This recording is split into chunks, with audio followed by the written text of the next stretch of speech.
And now, two guys who once survived defusing a drama bomb, Aaron and Jonathan.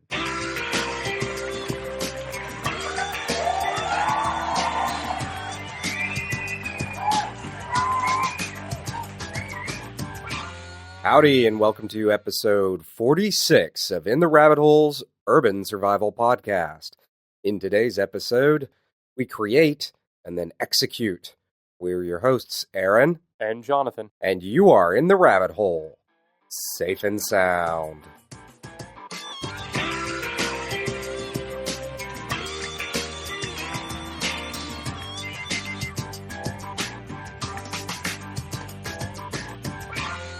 Today's show is sponsored by Katz Coffee. If you're looking for truly exceptional coffee to help you survive the morning or the next zombie apocalypse, you need to be drinking Katz.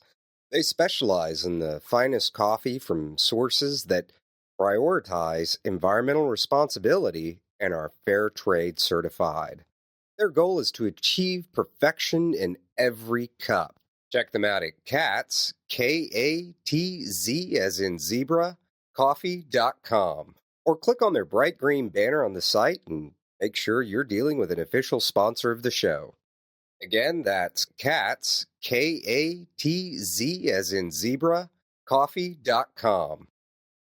Okay, so today we're going to do things a little bit out of order. This show actually should have gone before the decision-making show, but you're getting it now, and we can backtrack a little bit. And if I sound a little more nasally than usual, it's because I have a cold. So I'm a little jacked up on Dayquil, and with which is that, awesome for all of us. Yes, there should be lots of frivolity, or at some point in the show, I will start snoring. One or the other.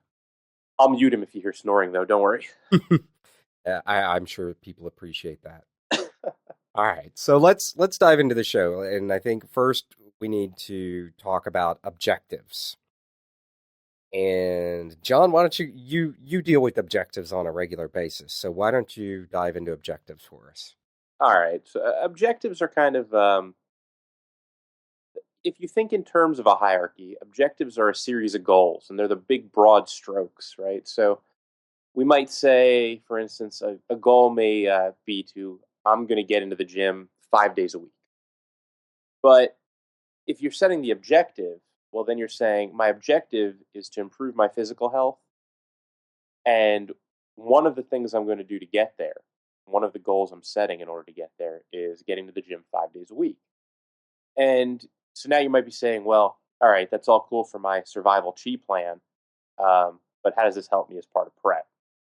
Well, it doesn't matter whether you're talking about, say, a local disaster, or even, say, a more personal disaster like losing a job or losing a loved one, or even something smaller than that. And, we all have 1,000,001 different things that bother us, but you can't really move forward past something or even forward to something until you define what that to is. So where is it that I want to go? What is it that I want out of something? And, Aaron, you were telling me a pretty funny little anecdote about when you were starting to get into the bar club industry and something somebody told you. Yeah, years ago, and this kind of illustrates the importance of a plan and having a clear plan. Years ago, I want to say it was about 13 years ago, a couple investors came to me, and at that time I was very heavily involved in bars and nightclubs, and that was my architectural specialty was hospitality design, designing hotels, restaurants, and bars. And I worked in the bar industry. And these investors came to me and said, okay, we want to open a bar. All right, well, there's an objective. So we finally agreed on things, and we decided we were going to go forward with it. And as we were going through things, somebody outside the company asked to see our business plan. And the person that had been agreed upon to be the business manager's answer was, we don't need a business plan. Our business plan is to make money. Well, that's a little too general. And later on, we had the conversation of, yeah, that's a plan, I suppose, but it's not a very good plan, and that's too broad. If our objective is to simply make money, well, we could just go buy some $20 baseball bats and go out into the street and start mugging people. So we need a little more clearly defined, and that plan was never made. And what ended up happening was, because that plan was never made, budgets were never set, timelines were never set, metrics were never introduced for what do we need to achieve by when, and how do we measure whether or not we're being successful. And ultimately, we ended up wasting a lot of money, We wasted a year of my life, essentially, and several other people's lives, and nothing ever really came of it. And it was a real shame. And 4 people who were pretty good friends to this day don't really speak to each other anymore, because no one set a plan, and no one set objectives, and and all of the pieces and parts that come from that. And so, I guess, as a cautionary tale, anytime anybody tells you, oh, well, the plan is to do X, and it's something extremely general, be very weary of that person's leadership skills. As an individual, they may be pretty good at internally understanding what that means, but in the context of a group, or in the context of maybe your own life, you could possibly be successful by not clearly defining things and making a real plan. But I guarantee you, whoever you are, whatever you're doing, even if you're already successful being general, you will be more successful setting a clear plan with real objectives and metrics involved. Right, and I'll put one caveat on that. If you are in a leadership position and you need to, a lot of times you'll hear the term rally the troops. If you need to do that, then it's great to set these broad, huge objectives. We're going to win. We're going to be number one. We're going to conquer the world. We're going to take over, whatever it might be, setting those big types of things. If you're in that type of role where you need to do that, that's great. But as soon as you have a leadership team that needs to help you do something, or a team of people like your family that needs to help you achieve something, you need to start setting much more clear goals. One of the things that I find in business regularly is, and this is true, business life doesn't really matter, because when you talk to people, you'll hear the same things. And I'll give you a few examples in a second. But I always tell people to be careful not to set objectives that are too broad.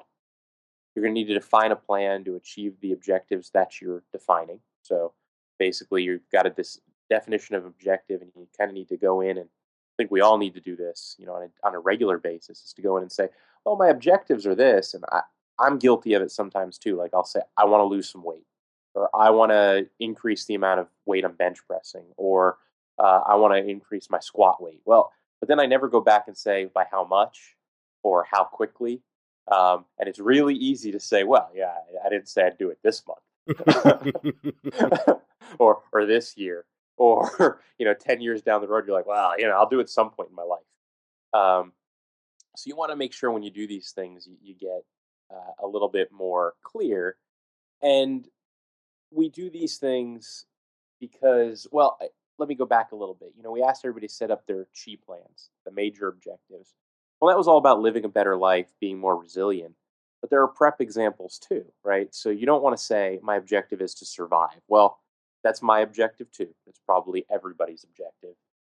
It's a really simple concept, at the top level. That's a lot harder to do than it sounds. So it probably needs to be made up of a few other things. And some of those things are, like if you live in a flood area, a flood zone, maybe you have an objective of getting out of Dodge. We'll use Dodge as the example. Everybody wants to get out of Dodge. Aaron, Dodge must be a really, really crappy place, because you never hear about people wanting to get into Dodge. Everyone's always trying to get out of Dodge. Yeah, exactly. So so the first question is going to be, my objective is to get out of Dodge. So now I need to figure out, well, how do I get out of Dodge? I need to create a plan. So my evacuation route is X. I need to take my everyday carry bag. I need to make sure my car bag is with me. I want to leave with my car. I probably would like to leave with my wife. She might appreciate that. But that's, of course, up to all of you listening, right? It's, It might those be are the personal. opportunity you've been looking for. Exactly. Those are personal choices, and we all have to make them. If you have children, you need to figure out what to do with them. Strap them to the roof, throw them in the back, whatever you might be doing. I kid, but Only but no, partially. exactly. But on a serious note, those all become part of defining a plan, and as part of that plan, you're going to set goals, right? So the minute you hear that there's an evacuation procedure, maybe you set a goal of my goal is to be able to get all of my stuff packed up, get my wife and kids in the car, and get gone within a certain number of hours. Um, you may have an extreme goal also that says in a real emergency, I need to be able to get out in 10 minutes. But then you have to set a plan for that as well. And for each one of those plans, you define metrics, and the metric might be to get out of town in 10 minutes. Um, but as part of that, it's all about executing the plan and meeting the objective. And of course, Aaron and I were talking about this earlier, and we've done this. We do it all the time, where we'll start talking and we'll start getting into, every possible contingency. And I'm sure all the rest of you have done it as well, where all of a sudden it's like, all right, what if there's a zebra in the middle of the road and he's blocking traffic? Well, there But he's a was that zebra. one time. Exactly. But he's a zebra, so I need to do who knows what. And, well, you can't plan for every possible contingency. So, and again, I do this in business as well. And it works out when you're building a business plan. It works just as well when you're building a personal plan. It's you need to build in flexibility. And, I would venture to say one of the things that you need to think about there, and I do it all the time, I know Aaron does, if all routes out of Dodge are closed, you're going to need an alternative. And maybe the alternative is that you switch plans. So the flexibility is that now I move to a different plan altogether. Can't get out of Dodge. I need to shelter in place. Well, now what do I do? And I move to my shelter in place plan. I don't start overthinking all the different possibilities. All right, is there some random side road I can use? That should have been part of the original thinking. Now you just move on. You've got some flexibility built in there. I know, Aaron, you've probably got something to add to that, but Well, I think this is kind of in general, this is where we talked about decision making and stuff, and that was the more finite parts of how do you build the objectives, and that was kind of why we said in the beginning this was actually a show that should have gone before decision making, because the high level objectives, like Jonathan was saying, of Survival Chi, the first one is to live better, and the second one is to live a more resilient life, and that's where survival comes in, is in building that more resilient life. And so, kind of going back to the story, without these plans, without this stuff, it becomes this very nebulous, kind of fuzzy, cloudy idea of what we're doing. And so we do have to have those plans. But also, in the same sense, we have to be able to be flexible to either change the plan mid-go, or we have to be able to switch plans sometimes, and not obsess over the fact or worry too much about the fact that the plan itself didn't work. And I think that's something that a lot of people get caught up in, is when the plan itself didn't work out. And I think we were talking a little bit before the show, and that was a point that you made about, sometimes that is a metric. If the plan didn't work, maybe there's something to be learned from that. I mean, not maybe, there is something to be learned from it if it didn't work. I think there's a famous expression, and I wish I could remember who said it, but it's essentially that we learn more from our mistakes than we do from our successes. Right. And that is so true. In our mistakes, we learn what not to do again. And in some cases, lots of things not to do again. But in our successes, we learn what worked, but we don't necessarily learn why it worked. Yeah, and I think that's an important one. So one of the things to kind of go back to is those Survival Chi plans. And I know a lot of you have done them. Not as many of you has posted it as we would have liked, but that's okay. I know you're looking at ours, and we've gotten a bunch of emails on people building their plans. So I'm just glad everyone's out there doing it. But it's that same idea where if you set up that Chi plan, you're going to have pieces of it that you achieve and you're going to get to them in the time frame you set. And there are going to be pieces that you don't achieve in the time frame you set. And that's okay. One of the things Aaron and I both did, and I stole it from Aaron, so I'll admit that now, is put in time frames. So, it's the short term, the midterm, the long term kind of plans. And there's time frames associated with each one, and you can go in and take a look at ours on the forum. But the idea is if I don't achieve one of my short term plans, well, then I'll recognize it. I can go in and I can modify it and adjust it as I need to. And as long as I learned about why I didn't achieve it, or I understand what the reasoning and rationale was for why it couldn't be achieved in that time period, and that rationale and reasoning may be as simple as, well, I was lazy and I didn't get it done. And if that's the case, and as long as I recognize it and I can change it, then there's been some success. Not the success I would have liked, but some success. And, that happens to me all the time where, you'll set something for yourself and you kind of put it on the back burner and you come back and go, why didn't I achieve that objective? It didn't seem too hard when I set it. And the answer is, well, I got a little lazy. I didn't do it. And as long as I recognize that and can change it, then I personally consider that a personal win. Maybe I'm too easy on myself. But I think it's probably the best way to do it, because if you just beat yourself up over something you didn't achieve, well, that doesn't get you anywhere either. It's like, yeah, I could beat myself up all day long for not having improved my food store. But at the same time, what good does that do me? Does that improve my food store? No, it just makes me feel worse about myself, which is not good. We've talked about, mental health and all that being a critical factor. So what you want to do is look at it and say, all right, why didn't I achieve this? Well, I was a little lazy last month. Other things got on the plate. That this didn't make it the way I would have wanted. So, or it could have been even more complex than that. It could have been, well, my financial situation didn't let me do it. All right, so how do I budget to allow myself to do that properly? Maybe I go out to eat one less time. And that'll help you achieve those also. But if you don't have those objectives set with the proper metrics in place to achieve the objectives, then all the decision making in the world that we talked about earlier really doesn't help you. Decision making becomes a way to rationalize things instead of a way to actually achieve something. And that's not the way you want to do things. If you're just rationalizing constantly, you're not going to achieve your objectives. No, at that point you do need to at least beat yourself up a little Right. bit. And Yep. this is where it becomes so important to have metrics in place, because if you don't have Mhm. metrics in place, then how do you know if you really got there or not? For instance, if I set the goal of within the next month, I'm going to be back in the gym 5 days a week, which is one of my goals. Had a lot of stuff going on lately, and I've gotten out of the habit of going to the gym in the morning. And for me, that is an important ritual.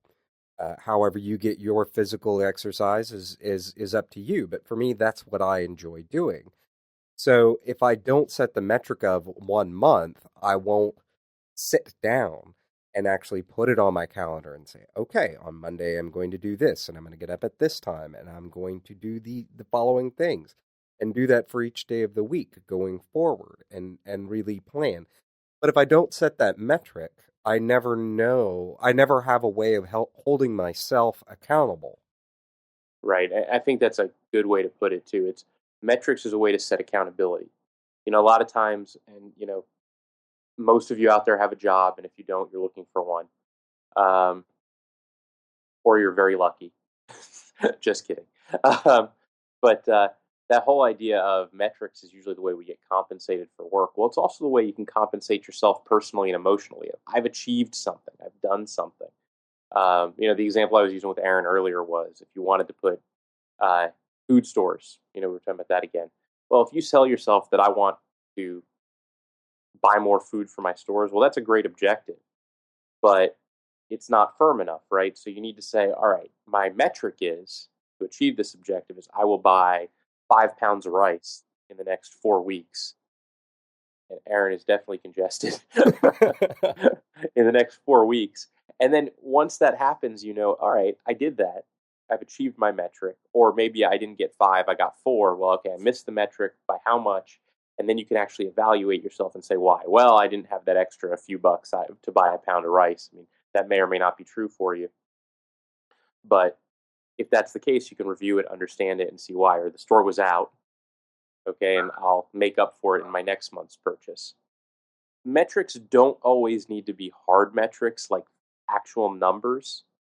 They can actually be a little squishy. And I'm using the word squishy here because I had a coworker who liked to talk about squishy metrics. I like squishy. It's a fun word. It is a fun word, and these metrics are kind of the fun metrics. These are a little bit different. You're not going to have to worry about X number and Y time frame. This is more about did what I do, did what I did. Does that make sense? Is what I'm doing. How's that? There you go. That's better. Is what I'm doing making me happy? So happiness can be a metric too. And I will tell you, I know Aaron does this too. We use this all the time. When we go shooting, the metric is not to shoot 250 to 500 rounds downrange. There's multiple metrics. One, of course, is to improve accuracy, and we have metrics around that about how much we want to improve accuracy and what time frame, specifically around standing or prone. But in addition to those metrics, the act of going shooting brings me joy. I know it does for Aaron too. So that in and of itself is an acceptable metric to set. Does going shooting make me happy? Yes, it does. And you can actually look at that within survival chi, because mental health is a critical part of survival chi. And if you can do things that make you happy, great.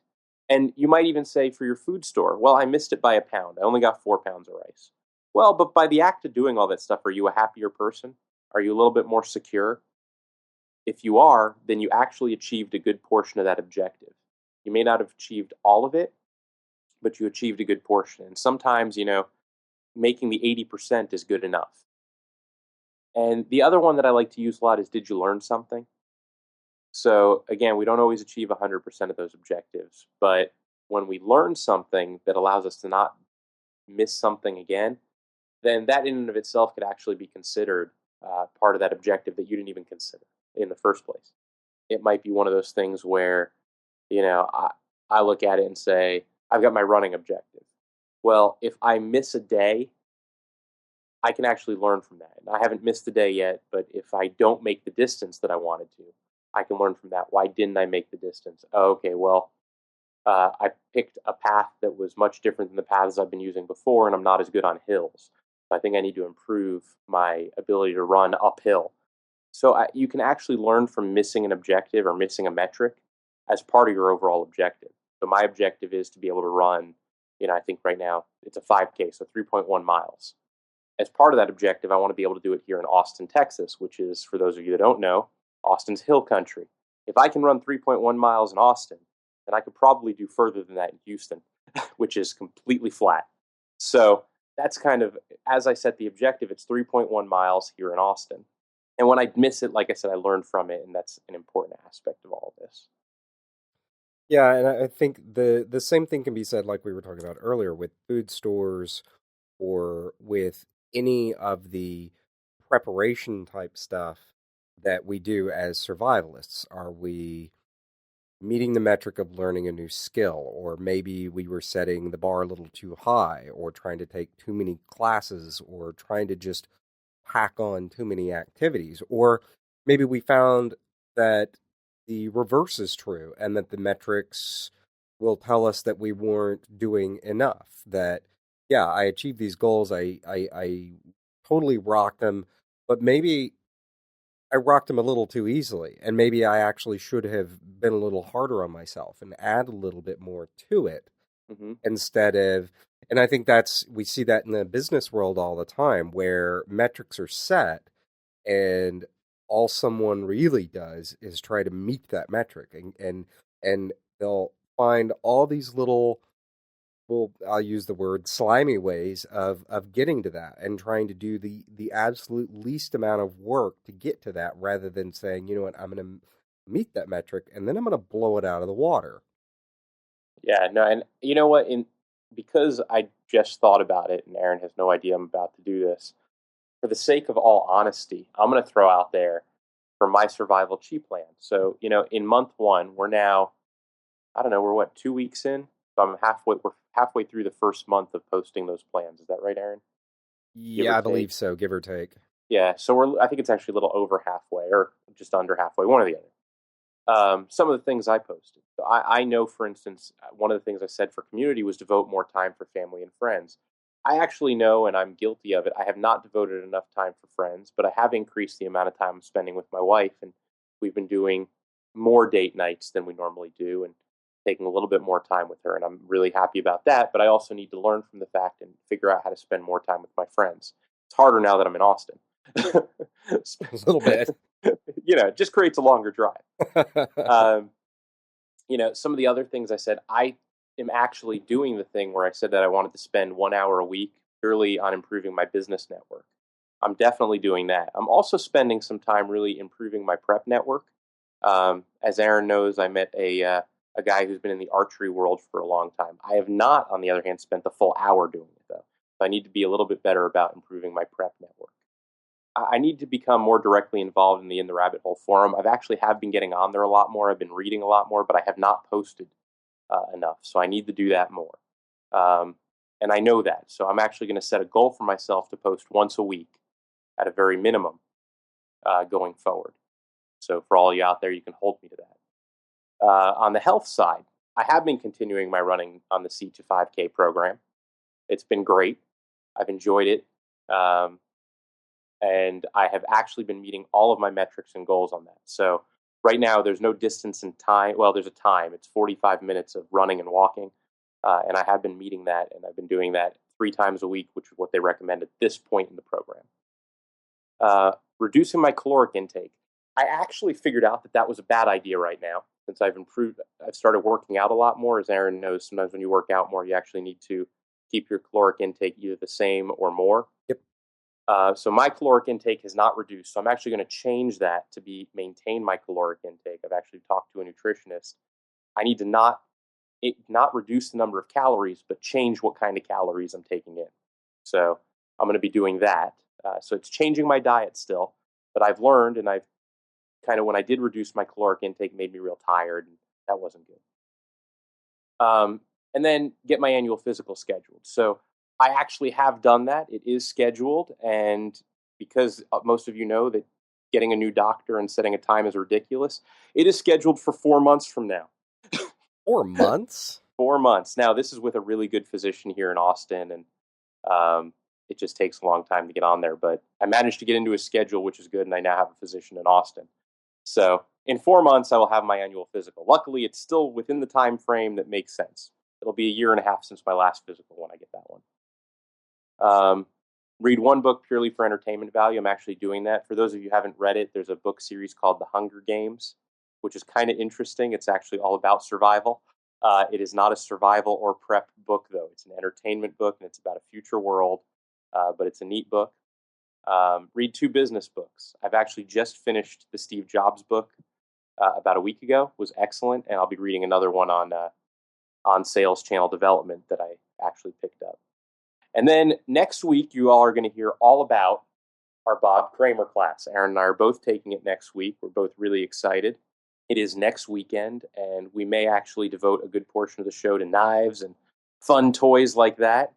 Yeah, we were talking a little bit before the show that since we've done the kind of, as Ron from EMS Newbie Podcast was teasing me on Thursday night, that we've been doing the, what was it he said, the Tony Robbins show for the last few episodes, that we're going to do some more hardcore survival stuff. Right. So next for week the next show. We're going to focus on that, the second most important survival tool you can have in your arsenal. And of course, the first one being everything we're focusing on right now, which is your mind. But I think next week we're going to really talk about some knives, and we'll do some reviews. I know Aaron and I both have some good products that we've recently been testing out and playing with. So expect some reviews, some discussions, some of the learnings we got out of our Bob Kramer knife class. And for those of you who look him up, he's actually famous for making world-class chef's knives, but he also makes some really interesting other knives as well that he does on the side. So neat guy, and I've actually taken a class with him before. Very good. And my last goal, just to kind of throw it out there, was to refine this list. And I am actually going through that. I haven't posted how it's refined, but my first post this week may actually be all about how I'm refining the list. And I will admit that have gotten basically nothing done from mine other than I actually got one of the books on my list of things to do, Flow, which is a book about I think athletes will often refer to it as being in the zone, and it's a book dedicated to being in that flow within the context of the book in everything that you do, whether it's in love making, in business, or in sports, or in just your pleasurable activities in general. And that's about the only thing I've gotten done, because as I've realized over the last 2 weeks, I need to reevaluate my metrics since I've taken on this. I think a Scout from Appleseed was joking with me the other day when I said second job, and he said, "Don't you mean third job?" Yes, Exactly. yes, you are correct, Scout. So, but that's and that's, we kind of go back to what we were talking about metrics a little bit earlier, is that they do, your plans do have to be flexible in some ways, and it's okay to beat yourself up a little bit, just not with hard objects, Right. or offensive language, unless you're in private, and it may be okay. Yeah, I admit I do it all the time. Yeah. But it's really about understanding where things went wrong, and then reevaluating your plans. And that's kind of where I'm at now, is that I need to go back and reevaluate my plans. And now I know that my long-term objectives and my long-term plans are very much intact, but my more short-term stuff of like making it to the gym 5 days a week has, I need to reevaluate that and understand, okay, I really, I cannot work past a certain time. I'm not in my 20s anymore. I can't work till midnight and expect to be able to get up at 5 o'clock in the morning to go work out properly. Yeah, that leaves no vodka time whatsoever, man. None. Unless I drink the vodka, that's how I mix my protein shakes. Drinking while you're working and protein shakes probably might go okay together. I don't recommend it while you're working out, though. Well, see, I was thinking about doing it while I was working out, but oh, see, that seems like a bad idea. That might be a good way to get myself hurt again. Yeah, I don't think drunk and running on a treadmill is a good idea. I'm just saying. I want to see that happen. I'm sure there's a YouTube video out there of that happening. I'm going to go look it up after the show. And anyone who finds it before Aaron does, please post it to the forum. Yes. I would love to see it too. And just to go back, BM Jeep, the forum moderator, discovered an issue this week, and which was that originally when we created the special section for people's survival chi plans, evidently I did not set the permissions correctly, so only Jonathan Jeep and I were able to post to them, and we later, after getting a few emails of, hey, what the heck, Jeep quickly went in and fixed that. So thank you, Jeep, for correcting my my flub up. But anyway, so it is open now, and it is ready for you to get out there and post your plan and get involved, see what we're doing, and maybe build your own and see what you can do, see what kind of metrics you can meet, and be honest with yourself, and hopefully not only make a more resilient life, but as we said, one of the top 2 objectives of survival chi is build a better life. Oh yeah, building that better life, being honest with yourself, and being happy. And while I will not bore you with weekly updates of my survival chi plan, or even monthly ones, I think every now and then Aaron and I will both update all of you on kind of the bigger pieces and how we're doing on ours. And if you could get on the forum and update us on how you're doing with yours, we'd definitely appreciate that, because I think seeing how these things work and impact all of us really helps. I mean, it's nice to kind of do all these things in a group, and sometimes it's harder to achieve your plan when you're alone than it is when you're doing it with a bunch of other people. Oh, I couldn't agree more. And with that, we wrap up episode 46. Thank you for joining us. If you like the podcast, make sure to leave us a review in iTunes. It helps others find us. And if you didn't, well, why not tell us about it using the contact form on the site? Seriously, the show's for you, the listener. And if you have something to say, we're listening. Be sure to connect with us through Facebook, Twitter, YouTube, and the Urban Survival Forum through the links on the top right-hand side of the site at www.intherabbithole.com. Also, don't forget to sign up for the newsletter. By connecting with us, you'll receive updates, about the site, notifications of new articles, and podcast episodes. That's right, we're not just a podcast. Every week, articles are posted to the site that cover all manner of topics relating to surviving in an urban environment, whether in good times or in extreme circumstances. Show notes are posted with each episode where we invite you to comment on the show, interact with us, interact with each other, and let the world know what you're thinking. From the Lone Star State, till next time, stay safe and sound.